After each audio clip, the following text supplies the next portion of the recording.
Le coup de marteau. Non, j'ai dit tout de suite notre corps à corps, mais non, c'est tout de suite le coup de marteau avec Pascal Pointu. Bonjour Pascal Pointu. Bonjour Clémence. Et merci d'être avec nous ce matin. Je rappelle, chroniqueur Toxin pour parler de la ruralité, ancien vice-président du mouvement de la ruralité. Pascal, aujourd'hui, évidemment, vous revenez sur Greta Thunberg qui était venue sur la scène du crime, entre guillemets, sur l'autoroute A69 pour défendre, ici, évidemment, son parti des écologistes. Euh, alors, allez-y Pascal Pointu, qu'avez-vous à dire sur notre amie Greta Thunberg? Nous avons fait venir la petite Suédoise comme les magasins Ikea poussent en France. Donc on fait venir notre petite Suédoise qui a d'ailleurs fait un tour du secteur géographique puisqu'elle n'a pas fait que la 69, elle a fait les puits de pétrole en Gironde. Elle a fait, bon, on la promène un peu si vous voulez. Ça me fait penser, vous savez, Elle a dans fait tout les ça années ce 60. week-end-là? Oui, oui, Ah oui. oui. Oui, oui, donc ça me fait penser un petit peu, si vous voulez, ce petit chien qu'on mettait sur les plages arrière de la voiture dans les années 60-70, qui remuait toujours la tête dans le même sens. Comme ça. C'est un peu ça, Greta Thunberg. Voilà, donc je suppose Elle est venue que en avion, bon, voilà, faut le préciser. oui, le bilan carbone, c'est à discuter, mais bon, vous savez, venir en bateau, c'est assez difficile de la Suède pour Mmh. venir à Castres. Le problème que l'on a, c'est une vision politique. Tout d'abord. Tout d'abord, cette autoroute 69, il faut quand même rappeler les choses, elle est voulue par 79% des habitants du territoire. Donc là, il y a une légitimité. Mmh. Derrière tout cela, il y a plus de 300 élus de tous bords politiques qui souhaitent cette autoroute A69. Et en plus de tout cela, il y a eu des recours judiciaires qui ont tous été balayés d'un revers de la main par la justice en disant que cette autoroute était légale. Donc, Madame Greta Thunberg, elle est bien gentille, mademoiselle, du moins, à 20 ans. Mademoiselle Greta Thunberg est très gentille, mais il y a chez moi une forme de respect de l'autorité, une forme de suivi des choses, et c'est-à-dire on ne vient pas en France depuis Stockholm en disant qu'il ne faut plus manger de viande, qu'il ne faut plus faire ceci, qu'il ne faut plus faire cela, quand on a uniquement comme vision politique un projet de décroissance. Parce qu'il est là le vrai problème. C'est-à-dire que nous sommes face à un projet de décroissance. Nous avons un département français, le Tarn, qui a un besoin de désenclavement urgent, puisque vous avez des sociétés qui s'établissent tout autour de Castres, qui se développent et qui ont besoin de cette autoroute, et qui n'est qu'un pas. Cette autoroute n'est qu'un pas entre Toulouse et Castres, certes modique par rapport au gain de temps sur la nationale qui existe déjà, certes, mais il y a C'est un certainement peu un la question projet. pas sur le principe de l'autoroute, mais sur le principe du fait qu'il existe déjà une route, qu'il n'y a pas une grande différence de gain de temps et que cette nationale va être visiblement enrichie, on va dire, de ronds-points, etc., qui font que, de fait, l'autoroute deviendra presque obligatoire pour les gens qui veulent prendre une voie rapide. Oui, Et ça pose des questions, sans remettre en question l'autoroute et évidemment ce que vous avez expliqué avant.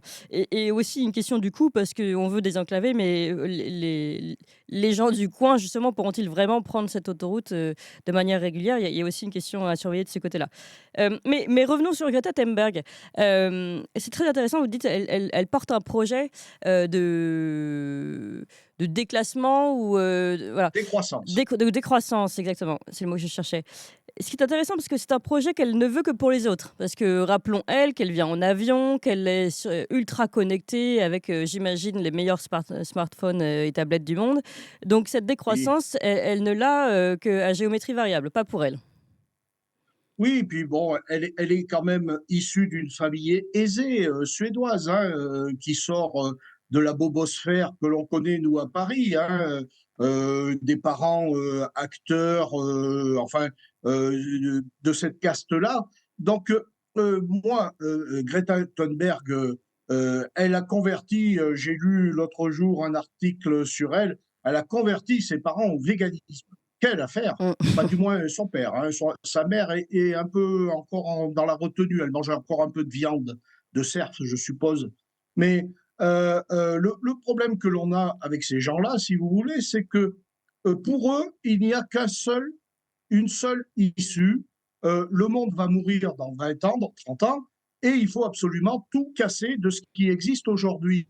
Moi, je regarde une chose, c'est que cette autoroute A69 va créer des emplois, une part pour la construction, ça c'est un fait, mais aussi va développer un département comme le Tarn, qui est quand même un département rural, où vous avez quand même en tête de gondole, vous avez les laboratoires Fabre à Castres qui sont quand même extrêmement importants et qui portent, si vous voulez, Et qui sont de très la dans le soutien de la médecine. 69 forcément, et Et c'est logique, oui, oui. et à chaque fois que vous créez une autoroute, vous avez des industries, des entreprises qui se créent sur les bretelles d'autoroute, puisque de toute façon, c'est porteur pour le transport et ainsi de suite, c'est beaucoup plus facile. Donc moi, je veux bien que Madame Greta Thunberg, Mademoiselle Greta Thunberg vienne nous faire des leçons, mais qu'elle s'occupe, elle aussi, un peu en Suède de ce qui se passe, et elle se rendra compte aussi que dans son propre pays, parce que bon, cette ingérence-là, euh, euh, de ces gens-là d'extrême gauche, parce qu'il faut les appeler comme ça, et quand je vois que lorsqu'elle est arrivée pour contester le projet de la 69, elle s'est réfugiée sur une propriété privée parce que la manifestation a été interdite.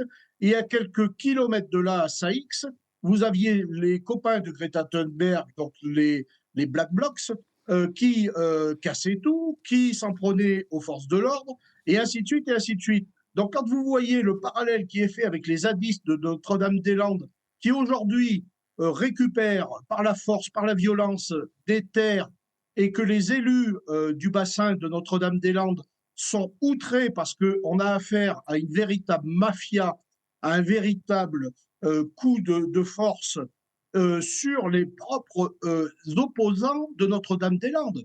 C'est-à-dire que vous avez des radicaux chez les radicaux. Donc, au bout d'un moment, si vous voulez, ça va bien de vivre dans les arbres. Mais au bout d'un moment, il faut faire avancer les choses quand même. Mmh. Hein. Nous avons quand même nous avons eu un besoin urgent de développer nos territoires et le Tarn doit être désenclavé.